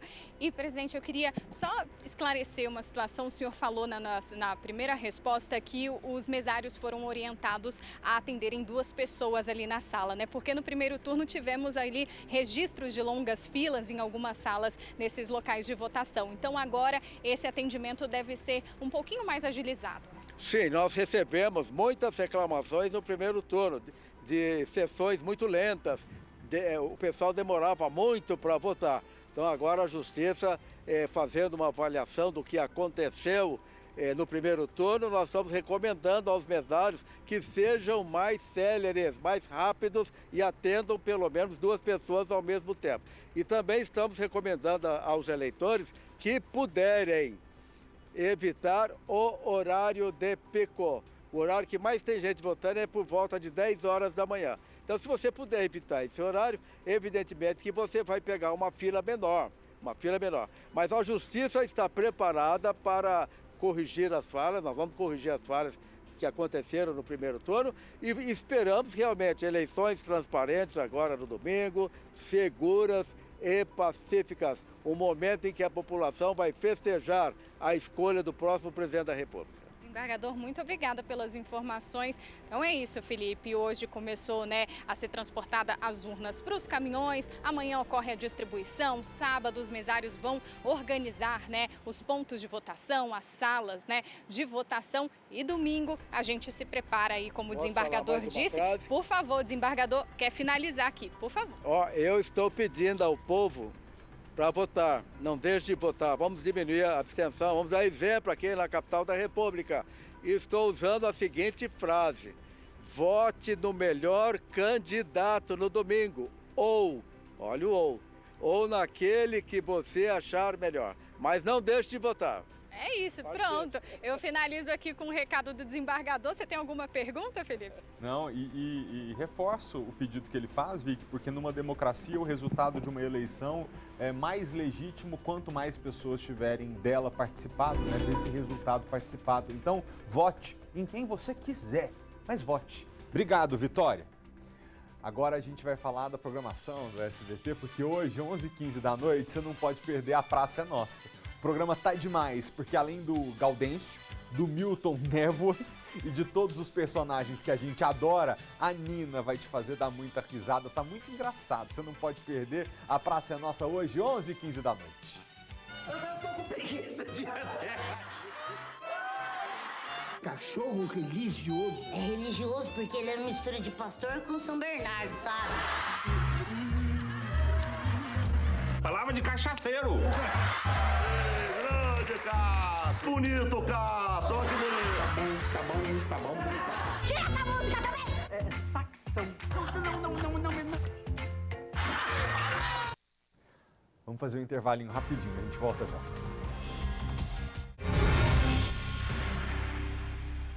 Deixa eu fazer agora um convite, reforçar aqui para você. É que nesse mês de outubro, eu completei 32 anos de idade. Não parece? Parece, né?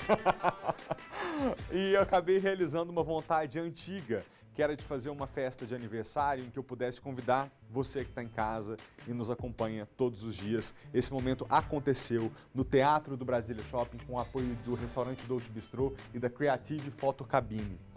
Nesse sábado, meio-dia, tem essa edição especialíssima e agora tem um spoiler pra gente ver juntos. Pode rodar.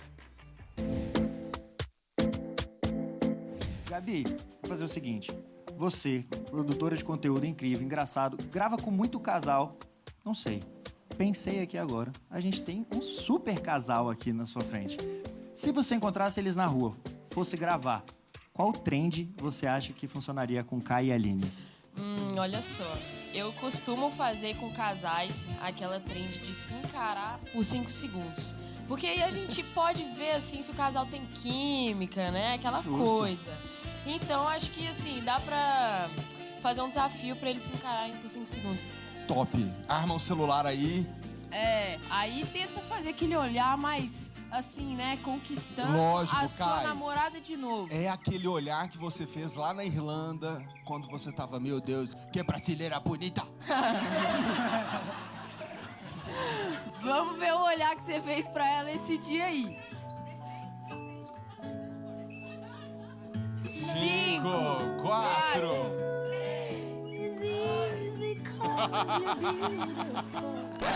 Pelo amor de Deus. Amém. Palmas pra eles. Kai, você achou que tinha sido suficiente, né? Vai ser eita atrás de vixe. Eu quero ver agora se você se garante na cantada. Porque o olhar a gente já viu aí que foi aquela coisa de filme, né? Então vai, microfone pra ele, Duda, vamos ver. E aí, gata? Você tem colher? Tem colher? Colher? Não, por quê? Porque eu sopa. Entendi? Você tá dando sopa? Tentando sopa.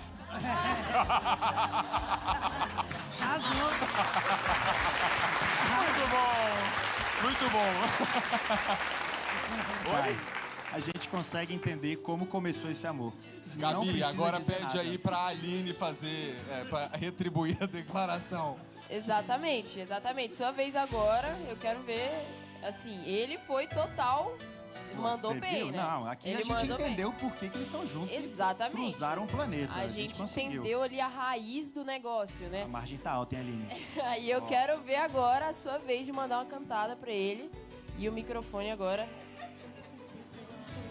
E aí, gato?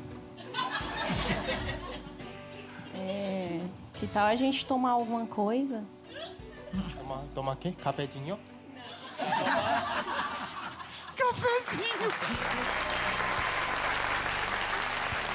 Vamos terminar esse bloco descobrindo se o Kai sabe sambar? A gente tá sintonizado. Que eu pensei, o Kai tá aqui, tá ensinando muita coisa pra gente. Tem o Elas Que Toquem. Então vamos de Elas Que Toquem pra gente descobrir se o Kai sabe sambar já? Vamos nessa. Então vamos. Elas Que Toquem! Vambora! Dá pra ajudar a gente, hein? Vambora!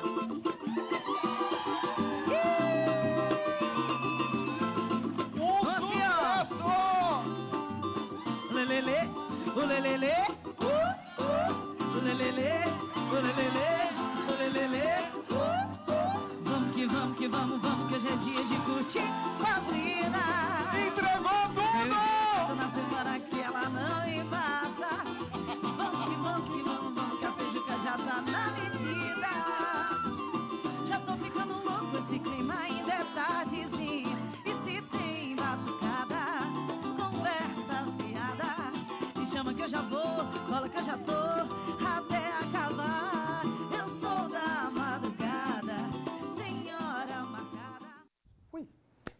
E para fazer essa festa linda, a gente teve o apoio do restaurante Dolce Bistrô. Eles levaram um verdadeiro banquete para os nossos convidados.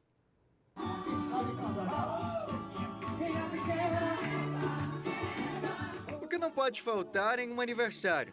Primeiro, o aniversariante, claro. Mas além dele, convidados.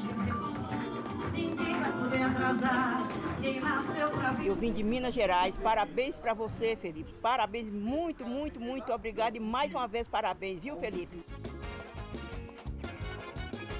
Mas claro, que festa boa tem que ter comida boa. E isso a Dolce Cacau garantiu pra gente. Tinha docinhos, salgadinhos e olha esse bolo maravilhoso. Um não, eram vários, para que ninguém ficasse sem se deliciar. Tudo com sabor especial, muita dedicação, para fazer a festa ficar mais bonita, né? E olha, o cuidado com a embalagem e toda hora que a gente pensava que ia acabar, eles vinham e colocavam mais. Comidas e bebidas para deixar nossos convidados sorrindo à toa. Rapaz, tá bom, tá só o olho. Bem variado, tá ótimo. Gostei, muita coisa boa, o pessoal tem que aproveitar.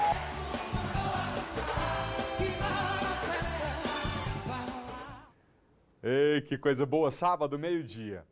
Gente, de volta aqui ao nosso jornal, começa hoje em Brasília uma competição de Dragon Boat. Sabe o que é isso? É um esporte em que as equipes usam barcos parecidos com dragões. Legal, né? Esse campeonato vai acontecer para celebrar o mês do Outubro Rosa e as competidoras são mulheres que sobreviveram ao câncer de mama. Quem traz os detalhes pra gente é a repórter Kátia Gomes. Kátia, boa tarde. Então, no meio do lago, minha amiga. Muito bom, parceira. É contigo. Que legal ver você assim. É com você. Pois é, Malta. Olha, as meninas fizeram uma grande preparação justamente para a gente mostrar como que funciona essa competição. Então estamos aqui ao vivo no meio do Lago Paranoá. Como você disse, é um barco realmente que tem ali um dragão na ponta e tem todo um significado. Nessa competição, 350 mulheres participam e são mulheres guerreiras que venceram o câncer de mama. E essa ideia dessa competição já começou em 1996 com um médico em Vancouver, no Canadá. Ele que teve a ideia de promover esse esporte justamente para ajudar mulheres que venceram o câncer de mama. Eu vou conversar agora com a Larissa Lima, que está aqui ao meu lado. Ela é presidente da Associação Canomama. Larissa, que legal, né? Uma competição no meio do Lago Paranoá com mulheres guerreiras que venceram o câncer de mama. Como é que funciona essa competição, né? Começou hoje com uma preparação física. O evento, na verdade, ele começou no dia 26 e vai até o dia 29. Hoje, nós estamos fazendo oficinas de formação daquelas que nunca remaram neste barco, para que amanhã possamos fazer um evento. É uma competição participativa, porque na verdade já somos todas vencedoras. E olha que legal, Malta, toda a preparação que elas fazem, né, para poder participar aqui da competição. Antes de entrar no barco, elas calcularam o peso, né, das mulheres que estão sentadas do lado direito e também do lado esquerdo, porque tem que ficar equilibrado, né? É uma atividade que exige muito esforço das competidoras. São mulheres que realmente ali estão vencendo duplamente, né? Venceram já o câncer de mama e agora aí praticando um esporte. Isso. O bote dragão, que é um barco chinês, ele traz a cultura do dragão para nós. E o dragão é um animal do poder, é um animal de força, de garra, de determinação, de persistência, de morte e de renascimento. Então, a gente remar nesse bote significa muito mais do que apenas fazer uma atividade física. Significa celebrar a vida e trazer para a gente essas virtudes tão necessárias no dia a dia. E Larissa, tem mulheres de vários lugares do mundo, né? Não é só daqui do país. No mundo, são 390 equipes de mulheres sobreviventes do câncer de mama. Temos representantes deste esporte em todos os continentes do planeta Terra. Aqui em Brasília, somos a primeira equipe, mas ajudamos a formar outras 20 equipes no Brasil. E aqui presente temos 6 países envolvidos: Brasil, Canadá, Estados Unidos, Chile, Colômbia, Panamá e Estados Unidos, Canadá. Não, Panamá e Argentina. E Argentina, né? Não, e interessante também é que durante a competição, vamos remar um pouquinho pra gente alcançar ali o nosso cinegrafista, o Edilson. Ela toca tambor, né? Tem uma participante aqui que fica tocando tambor, que é uma simbologia também. Toca aí pra gente, ouvir um pouquinho. Aí as meninas, elas vão se animando nesse ritmo, pode ir tocando. Então, E vão remando. Prepara! Pedals up! Larissa, eu sei que vai ser difícil você falar agora, mas vamos tentar. Quem quiser participar não, quem quiser assistir a competição, vai conseguir hoje, amanhã, como é que vai funcionar? Sim, vai poder participar assistindo às provas, no Clube Ascad. Sexta e sábado de manhã nós estaremos com as regatas entre as mulheres sobreviventes do câncer de mama. 200 metros para a morte ou para a vida. E Larissa, você também, né? Você é a presidente aqui da associação, você venceu um câncer de mama. Sim, venci um câncer metastático, tive um tratamento muito difícil, mas sobrevivi. E agora a minha missão é fazer com que outras mulheres celebrem a vida participando desse esporte junto da natureza e sendo felizes. Não, e é uma delícia, Malta, um esporte assim, na beira do lago, a gente sentindo essa água, nesse calorão. Volto com você. Obrigado, Kátia. A gente vai ter que fazer uma pausa, tá, pessoal, para o horário político, mas a gente volta já.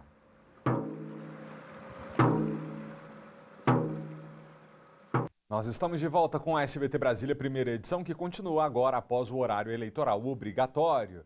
E eu retomo nossa conexão ao vivo com a repórter Kátia Gomes. Kátia, exatamente antes do horário eleitoral, a gente precisou fazer essa pausa, mas eu não poderia deixar de voltar contigo para te perguntar, minha amiga, tem que ter fôlego, preparo físico para participar da competição junto com essas mulheres? Importante a gente esclarecer isso para as nossas amigas. É com você.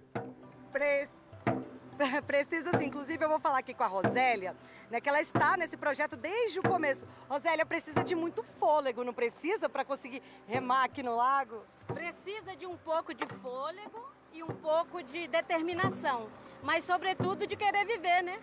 Porque tá viva é uma dádiva de Deus, então vamos lutar, né? Tem quanto tempo que você venceu o câncer? Tem 7 anos. 7 anos. Isso aí. E aí isso está trazendo você de volta, né? A atividade, porque você antes praticava atividade física, teve que parar para fazer a químio. Sim, eu corria e parei para fazer a químio. E aí vim pro remo e agora eu faço remo, corro um pouquinho, pedalo um pouquinho, porque eu acredito que o corpo foi feito para mexer, né? E a atividade física não é um preventivo e um tratamento ao mesmo tempo. Então é isso, temos que remar. Não, muito legal, né, Malta? Isso serve, né, mostrar aqui no SBT Brasília, essa competição, serve de exemplo para pessoas que enfrentaram câncer de mama e que, de repente, não conhecem essa atividade. Né, Larissa? Como é que elas podem fazer para participar? Tem a sua associação, como é que a pessoa que passou pela mesma coisa, teve o câncer, enfrentou, venceu, quiser participar, ela faz? O projeto ele é de portas abertas, é um projeto social, totalmente grátis para qualquer mulher sobrevivente do câncer de mama que queira entrar. É só entrar nas nossas páginas na rede social, Canomama_time, ou ligar para mim, Larissa, 99216-1806, que a gente marca uma aula experimental e se a pessoa decidir por essa atividade, ela se associa a gente e assim segue remando pela vida. Olha, para quem tem medo, né, de andar no lago, gente, é tudo seguro. Tem um colete, né, salva-vidas. Tem também aquela boia ali que ela é justamente para ajudar as pessoas caso o barco vire. Aí elas tem como se segurar ali, se salvar. Então, assim, é tudo bem seguro, é uma competição é um esporte muito bacana e agora elas estão participando dessa competição. Elas percorrem 200 metros e aí tem a eliminação, né? Tem eliminatória. Quem vencer vai para a final. Como é que funciona esse campeonato aqui, Larissa? O evento é participativo. Todas as mulheres, elas têm o objetivo de vencer a sua própria bateria. A bateria, a regata acontece com 3 botes ao mesmo tempo. Então, para que as mulheres tenham essa sensação de competição, a gente alinha os 3 barcos e larga. Quem chegar primeiro, venceu. E é essa energia, essa coisa do esporte, né, que contagia, que faz a gente seguir em frente, que é o que a gente quer despertar em cada mulher. E o tambor faz toda a diferença. As meninas vão animadas ali no ritmo do tambor e vão remando com gosto, viu, Malta? Kátia, eu tô aqui no estúdio impressionado com o fôlego dessa turma. Porque eu tô reparando que você faz uma pergunta, ela deixa de remate e responde, não tá sem ar, tá com o cardio muito bem feito. E, meu Deus do céu, eu tô impressionado. Vem cá, você não vai, eu não vou te pedir pra fazer isso não, porque eu porque eu sei que às vezes você vai ficar sem ar pra conversar comigo. Mas você já pensou, amiga, se você tivesse aí tendo que remar e falar ao mesmo tempo igual elas estão fazendo? Eu acho que eu não dava conta não, Malta. Aí eu já até falei, não dá pra remar porque eu preciso segurar meu microfone. Já fui esperta. Me conta uma coisa aqui para o telespectador entender. Você está nesse momento ao vivo, dentro do Dragon Boat, fazendo aí o remo no Lago Paranoá. O nosso cinegrafista está num outro barco acompanhando você, é isso? Exatamente, ele está no barco de apoio. Esse barco de apoio ele sempre acompanha justamente para caso aconteça algum acidente, se o barco virar, as meninas conseguem se segurar ali no Banana Boat, né? Aquela boia ali comprida, amarela que está ali, né? Então as meninas, elas se socorrem, tem sempre o barco auxiliar que ajuda. Então elas ficam aqui nesse barco remando e tem um barco onde o nosso cinegrafista está filmando a gente, que é o barco de apoio. E todos vocês aí dentro do barco estão com colete. Então, mesmo que eventualmente ali o remo perca a direção e o barco vire, tá todo mundo protegido, né? Nós não devemos nos preocupar. Exatamente, isso porque a gente sempre fala, né, Malta, de todos os cuidados que as pessoas precisam tomar ao entrar no lago. Então, seja em barco grande, em barco pequeno, o colete salva-vidas é fundamental, ele evita qualquer tragédia.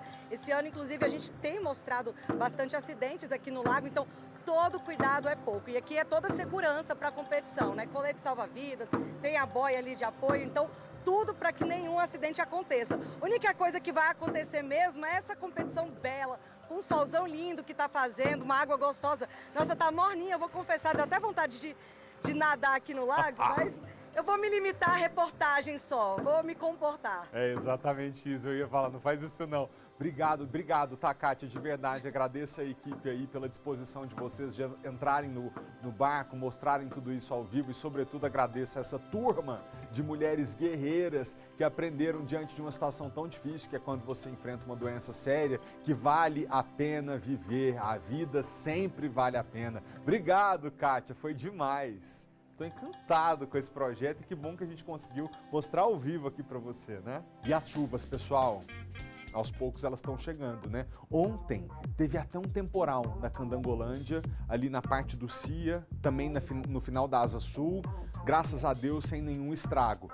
Mas o tanto que choveu até agora não foi suficiente para elevar o volume de água no reservatório do Descoberto. O nível está abaixo do previsto para esse mês. O nível do reservatório do Descoberto está em 38,8%, abaixo do volume de referência para este mês, que era de 41%. Já o de Santa Maria tem uma situação mais tranquila, está com volume de 74%. Apesar da queda no Descoberto, que segundo a DAS é comum nesse período de estiagem, neste momento não há riscos de racionamento, porque agora a população pode também contar com o sistema Corumbá 4, que foi ativado no primeiro semestre do ano. A DAS estabelece anualmente os valores de volume útil a serem atendidos ao final de cada mês para os reservatórios de Santa Maria e Descoberto. A gente estava precisando da chuvinha para dar uma refrescada, né, gente? Como é que deve ficar a previsão do tempo para os próximos dias, sexta, sábado, domingo? Quem responde pra gente é a repórter Vitória Mello. Vicky, tem mais chuva vindo por aí? Vem mais chuva sim, viu, Felipe? Nós estamos, inclusive, aqui na Torre de TV e o tempo por aqui já começou a mudar. Aqui atrás de mim, antes o céu estava azulzinho, agora temos mais nuvens carregadas, viu? Mas só lembrando que estamos na primavera, que é justamente essa transição, né, do período seco para o chuvoso. Os dias amanhecem com céu azul e aí ao longo da tarde, né, vai aumentando a nebulosidade e a chuva pode vir a qualquer hora. Lembrando que às vezes são pancadas de chuvas em áreas isoladas, né? Mas às vezes bem intensa, mas não dura muito tempo não, viu? Mas de acordo com o IMET, a partir do fim de semana, a partir de domingo ali, as chuvas devem ser mais constantes e principalmente agora no início de novembro, porque eu ouvi agora na reportagem, né, falando sobre o nível dos reservatórios, inclusive nesse mês de outubro, tivemos aí chuvas menores, né, do que o esperado. O esperado era 142 milímetros, que é o padrão para o mês de outubro, e esse ano só choveu 32 milímetros. Mas a expectativa é que a partir de novembro, né, nessa virada do mês, as chuvas comecem a ser mais constantes e mais fortes, Felipe. Vamos ouvir então o que o INMET disse sobre essa previsão do tempo para os próximos dias. A gente ainda está num período de transição, né? Estamos aí há um mês na primavera, então ainda pode ser considerado um período de transição. Outubro já é um mês que a gente começa a receber um pouquinho mais de chuva. Infelizmente, esse ano outubro está deixando a desejar.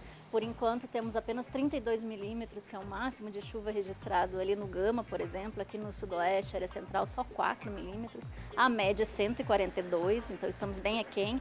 Vai chover nos próximos dias, já podemos aí adiantar que a gente tem sim previsão sempre dessas pancadas de chuva. A instabilidade, inclusive, aumenta bem para o final de semana, mas dificilmente a gente atinja essa média que já é considerada alta, né? Entre hoje até sábado, podemos dizer que as chuvas com essa característica, pancadas de chuva pontuais, pode ser que em algumas localidades do DF nem vejam essa chuva, mas sempre com essa chance sim de termos as pancadas que pontualmente podem vir intensas, lembrando que essa época do ano é uma época muito quente, as temperaturas acima dos 30 graus, ontem chegamos a 33, hoje novamente podemos chegar perto disso, e isso combinado com a umidade que está começando a aumentar aí, hoje já temos umidade já com a tendência de ser um pouquinho mais alta que nos dias anteriores, então starta aí as áreas de instabilidade e as chuvas que podem vir até com uma característica de algum temporalzinho rápido, não dá para descartar. Eu estava comentando com a Vitória aqui hoje de manhã, né, Vicky, antes de você ir para o ponto de link aí na Torre de TV, que a característica da primavera é essa mesmo, a gente olhar para o céu de manhã cedo, ver um céu bem azul, talvez nem desconfiar que possa chover de tarde, mas a nebulosidade vai se formando, final da manhã, começo da tarde, e aí no fim da tarde é que vem a chuva. Então, ontem, as pessoas que foram pegas de surpresa pelas pancadas de chuva, assim, é porque a pancada de chuva agora vem em áreas isoladas, você nunca vai conseguir prever exatamente onde que a chuva vai cair, mas que vai cair, vai. Aí perto de você, eu acho que não tem nenhuma nuvem mais escura chegando não, né, Vicky? Tem, Felipe, tem sim, viu? Inclusive o Daniel Borges vai mostrar ali para vocês, aqui atrás de mim já tá ali o tempo para a região norte do Distrito Federal, aqui do centro de Brasília já tá começando a fechar o tempo sim. Alguns pontos ainda tem um céu mais claro, mas já dá para ver, já dá para ter uma ideia que tem chuva vindo por aí. Então, eu acredito, né, olhando aqui só para o céu e pelo que eu conversei também com a Nayane lá no Instituto de Meteorologia, ela disse que as chuvas vão ser assim mesmo. Os dias, como você comentou, começam com céu azul, vão ficando mais nublados e aí no fim do dia vem aquela pancada de chuva em áreas isoladas que a gente nunca sabe, né, onde são essas áreas isoladas, mas é sempre bom sair prevenido de casa, um guarda-chuva, às vezes um casaquinho, né, para cortar o vento. Então é essa a dica. Muito obrigado, Vicky. É que eu lembrei de uma história aqui da época que nós dois fazíamos a previsão do tempo no segunda edição. Ai, não, pelo amor... Tá bom, vou contar. É porque a gente dizia, né, às vezes a gente explicava, bom, vai chover em áreas isoladas. Menina, teve um dia que ligou uma telespectadora aqui e pediu para falar com a produção. E eu não vou citar exatamente onde que ela mora, mas ela estava brava com a gente. Ela estava dizendo assim, Todo dia ele fala que vai chover em área isolada. E aqui onde eu moro, chove todo dia. Ele tá dizendo que eu moro num lugar isolado? Eu falei, não, pelo amor de Deus, eu não tô querendo dizer isso não. Aí no outro dia a gente fez uma matéria e explicou que a área isolada é onde a nebulosidade se concentra e de forma aleatória é onde chove. Mas coitadinha, ela achou que eu tava falando que ela mora num lugar isolado. Isso não é verdade. Vicky, obrigado, tá, pelas informações. Valeu. Então é isso, gente, a área isolada é porque nesse período da primavera, antes de chegar o verão, aliás, até no verão acontece, a nebulosidade vai se formando em alguns pontos, aí quando você vê tem uma pancada de chuva exatamente naquele local, num perímetro isolado. Não diz respeito exatamente aonde a gente mora, mas sim onde a nuvem se forma e onde ela despeja a chuva. Muito bem, continuando aqui o nosso jornal. Um policial militar de Águas Lindas de Goiás, você veja, esse foi um anjo, tá? Porque ele estava de folga, salvou uma vítima de tentativa de latrocínio, PM de folga, ajudando a pessoa, quer dizer, um anjo. Terminou imobilizando o assaltante. A gente tem um VT, não tem? Pode rodar. A imagem de circuito mostra o assaltante correndo dos populares. Logo em seguida, aparece um carro preto que para no meio da pista. O motorista é um policial de folga. Ele desce já com arma em punho e aponta para o assaltante que reage. Então, com um chute, o policial tira a faca da mão do ladrão que tenta fugir. O policial dá uma rasteira no assaltante que cai no chão e é imobilizado. O policial chamou reforço do SAMU e da PM, que levou o homem preso. Na delegacia, a vítima do assalto contou que o autor teria tomado o celular e tentado esfaqueá-la. Ainda sobre esse caso, a gente conversa agora ao vivo com o repórter Maicon Leão, que tem os detalhes desta ocorrência pra gente. Maicon, você conseguiu descobrir quem é esse policial que aparece nas imagens? Oi, malta, descobri sim, inclusive nós viemos atrás dele aqui em Águas Lindas de Goiás. Ontem, como a gente disse, ele estava de folga, quando teve esse ato heróico aí de impedir essa tentativa de latrocínio. Nossa produção, malta, teve contato justamente com essa vítima que contou um pouquinho desse pesadelo. Ela pediu inclusive para não ser identificada, é um homem de 47 anos. Ele disse, malta, que estava caminhando ali pela região, subindo a rua. Quando esse homem passou por ele, perguntou quantas horas eram, ele pegou o celular, respondeu e seguiu a vida. Em determinado momento, este homem voltou atrás dele, deu uma gravata nele ali, tentou pegar esse celular à força, eles entraram em luta corporal e em determinado momento ele até conseguiu tirar esse ladrão de perto dele, mas foi nesse momento em que o ladrão pegou a faca que provavelmente estava na cintura. Ele disse que só lembra desse homem com a mão na cintura e já aparecendo com a faca para cima dele, que eles entraram ali na luta corporal, chegaram a correr um pouquinho da rua. Ele conseguiu derrubar esse ladrão algumas vezes, mas por sinal caía em cima dele. Foram momentos de terror que ele narra assim bem agonizantes, de desespero, e no meio dessa luta ele foi golpeado várias vezes. Só que nesse desespero, malta, apareceu esse anjo, como ele mesmo disse pra gente nessa ligação, que foi um anjo que apareceu ali para socorrer ele. E na verdade esse anjo tá aqui ao meu lado, que é o soldado Rony Edson. Ele estava voltando, malta, da lavanderia para acessar ali o Pistão Norte. Quando se deparou com a cena, soldado, qual que era a cena que o senhor viu ali ainda de dentro do carro? Boa tarde. Boa tarde. No momento em que eu saí do comércio, né, a qual eu fui, eu passando pela avenida, consegui fazer a leitura desse suspeito aí, desse autor dessa tentativa de latrocínio, agredindo essa vítima, né? E nesse momento de agonia da vítima, vendo aquela situação, eu resolvi intervir. Né? Primeiro momento eu pensei que seria alguma desinteligência por conta de alguma outra coisa mais fútil, né? No que o senhor chegou, ele estava no chão com o autor em cima dele com a faca. Exatamente, né? Ele estava desferindo golpes ali na altura do pescoço dele e ele se defendendo com os braços, né? No entanto, os braços dele estão todos cortados aí das facadas que ele desferiu contra ele. Soldado, o senhor estava de folga ali, tranquilo, tinha levado o fardamento do senhor para lavar, mas quando viu aquela cena, o senhor não pensou duas vezes. O policial que estava de folga automaticamente entrou em serviço? Exatamente, né? Esse é o nosso instinto policial, o servidor aí da segurança pública.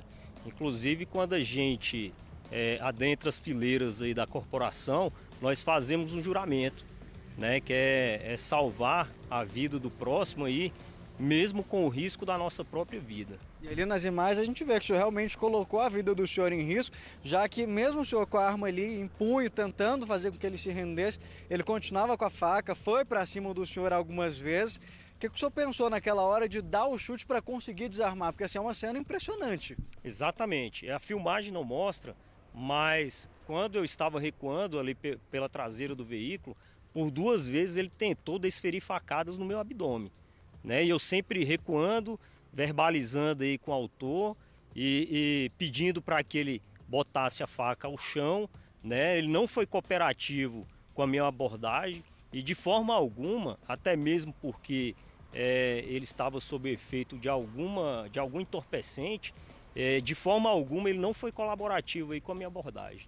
Soldado, ali o senhor precisou ter muita calma, apesar do desespero das pessoas ao redor, da própria vítima, ele com a faca indo para cima do senhor.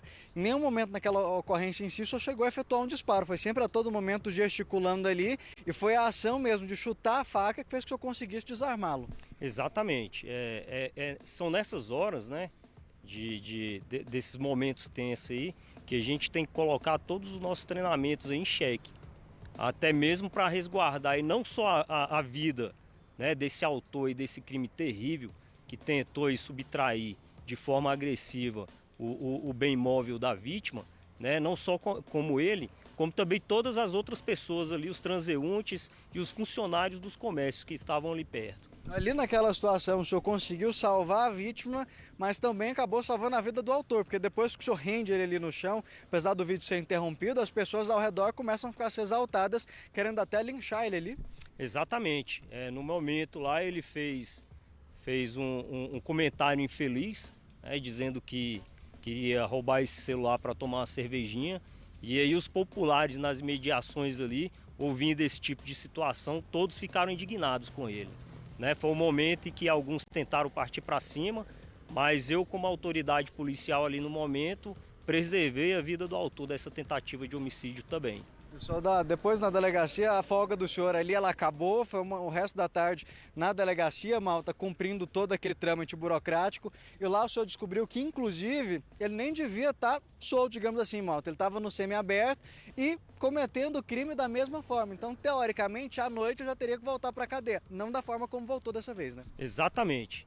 Após eu realizar a imobilização dele ali no local, eu fiz uma breve entrevista com ele, e ele foi me falando que já era egresso do sistema penitenciário do DF, que estaria cumprindo pena no regime semiaberto, né, e que já havia praticado diversos outros crimes aí, como furto e roubo também. E continuar agindo ali, felizmente o senhor conseguiu intervir e salvar a vida desse homem ali, né? Exatamente. Eu posso dizer assim que algum ser superior me enviou aquele momento para poder salvar a vida daquela vítima, né? Que seria com certeza ceifada aí, caso não tivesse havido uma intervenção, né, por parte da minha pessoa. Soldado, normalmente a gente sabe que a polícia está treinada para agir em todo tipo de situação, mas ali é uma situação mais delicada, porque primeiro que com esse fardamento aqui, Malta, ele é preparado para aguentar, por exemplo, o colete à prova de balas, tiro. Se você vier com uma faca, a gente inclusive em Goiás mesmo, infelizmente já tivemos casos que o policial morreu porque a faca acabou ultrapassando o colete, e ali o senhor estava com a roupa do dia a dia, não tinha nenhum equipamento de proteção, ele era o senhor contra a faca. Exatamente, ali foi mais o instinto policial, né? Como a gente fala aqui, é o tirocínio policial. Você chega em uma situação, consegue analisar todos os fatores aí e consegue agir de uma maneira que seja menos danosa, tanto para o suspeito ali, o autor de qualquer tipo de crime, como também das pessoas que estão aos arredores ali. Soldado Rony Edson, parabéns pela participação, pela atitude ali de conduzir com muita sabedoria a ocorrência, de conseguir salvar a vítima, garantir a integridade do senhor e de outras pessoas. E felizmente, Malta, e um final feliz, né? A gente viu aí a imagem que impressiona pelo gesto do policial ali naquele chute, que muita gente assim fala, caramba, a arma ela nem mexe, e ele consegue dar o golpe ali, desarmando esse criminoso, rapidamente consegue detê-lo ali e salvar a vida dessa vítima, porque ela fala, Malta, assim, o relato dele, infelizmente, ele pediu para não ser divulgado, para não expor, mas ele disse que ali ele tinha certeza que provavelmente seria morto, já que o autor falava para ele com muita clareza que eu vou te matar ali, e dando vários golpes de faca, como o próprio soldado disse, nessa região aqui, ó, do peito, do pescoço. Então, provavelmente, se não houvesse uma intervenção ali, o que a gente estava noticiando agora era mais uma tragédia de mais uma vítima de latrocínio, né? Maicon, eu pedi até para a gente segurar um tempinho aqui nesse assunto, porque eu não posso deixar esse fato passar aqui no jornal sem a gente demonstrar detalhadamente porque o soldado Rony Edson incorporou com perfeição a autoridade de Estado naquele momento. Ele se depara com um crime, ele entende que aquela vítima está em perigo de vida, aborda o sujeito para tentar contê-lo, afinal de contas ele estava com a arma na mão, com a faca na mão. Agora você veja a petulância, o abuso do criminoso que ainda vem, já percebendo que está diante de um policial com uma arma em punho, ainda vai para cima do policial com essa faca. Com a precisão de um mestre de arte marcial, o soldado Rony Edson arranca a faca da mão desse criminoso e a partir de então o rende para que ele seja entregue à justiça. Você vai reparar na tela agora comigo, aqui no canto inferior esquerdo. Este é o soldado de folga com a arma em punho e o assaltante que não deita. Ele vai para cima do policial com a arma na mão até que o policial consegue arrancar a arma com um chute muito preciso e a partir de então o obriga a se render. E o que eu digo aqui? Se este assaltante continuasse com a arma, com a faca em mãos e fosse para cima do soldado, o soldado deveria ter atirado na coxa, no braço, para que pudesse render esse bandido. Estaríamos aqui dizendo que o policial, para conter um criminoso que colocava em risco a vida das pessoas em volta, precisou atirar, mas ele conseguiu tirar essa faca e a partir desse momento não atirou. Quero chamar a atenção para o fato de que o abuso desse assaltante era tamanho que ele teve coragem de, já rendido, olhar para as pessoas em volta e dizer que estava roubando o celular para tomar uma cerveja, o que naturalmente desperta a ira e a revolta das pessoas em volta. O soldado Rony Edson, mais uma vez, age como representante do Estado e preserva a vida, inclusive deste criminoso, porque entende que a partir do momento que um bandido é rendido, a função de um policial é entregá-lo para a justiça. Então nós estamos aqui diante de um homem que merece todos os aplausos, o agradecimento do Distrito Federal e do entorno, por ser uma pessoa que está na rua, mesmo de folga, disposta a agir como manda o protocolo, de acordo com a lei. Muito obrigado, eu quero que você agradeça muito a ele, porque a gente está numa situação hoje no Brasil em que as pessoas estão confundindo o papel de cada um, o que cada um pode ou não pode fazer, o que deve ser feito, quando que pode matar, quando é que não pode matar, e hoje o soldado Rony Edson deu uma lição pra gente de Constituição.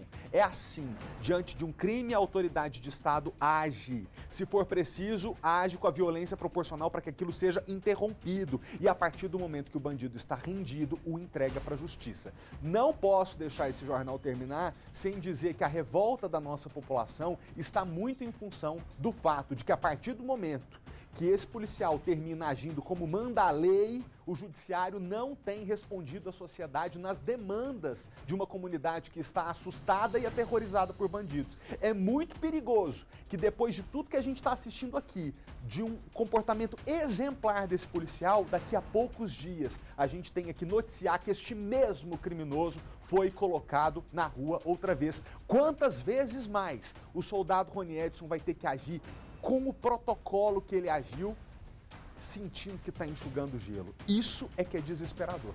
Porque uma polícia que está aqui agindo como manda a lei, até na hora de preservar a vida do bandido e entregá-lo para a justiça, a gente tem.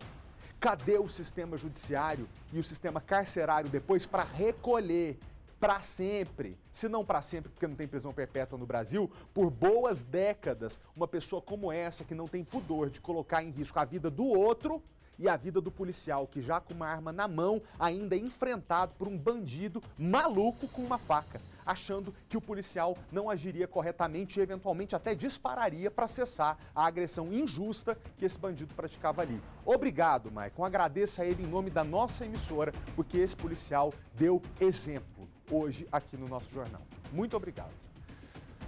É porque, gente, nós precisamos louvar a gente que faz desse jeito aí, ó. Segue a lei à risca e honra essa profissão do policial militar. Posso terminar o programa? Obrigado pela sua companhia, obrigado pela sua audiência. Aqui no nosso jornal é assim, é como a vida. A gente começa o programa mostrando a Kátia no lago, remando com a turma de guerreiras que venceram um câncer de mama e termina dizendo que essas situações aí acontecem, são da realidade, mas que nós estaremos aqui todos os dias para bater palma para quem merece ser aplaudido e para puxar a orelha de quem tem que levar uma bronca. Mas essa é a função do nosso jornal e é muito bom saber que aí do outro lado da tela a gente conta com a sua confiança. É verdade que nem sempre a gente concorda um com o outro. Isso acontece. Mas quando a gente só admira a pessoa que fala aquilo com que a gente concorda, na verdade a gente está admirando é a si mesmo, né? Bonito é a gente admirar, reconhecer e respeitar, inclusive quem pensa diferente. E aqui nós estamos num espaço democrático. De cá a gente traz uma opinião e os fatos adequados, verossímeis, e você do outro lado nos honra com a sua confiança. Muito obrigado. Então agora é hora do esporte, falei demais. Até amanhã. Tchau.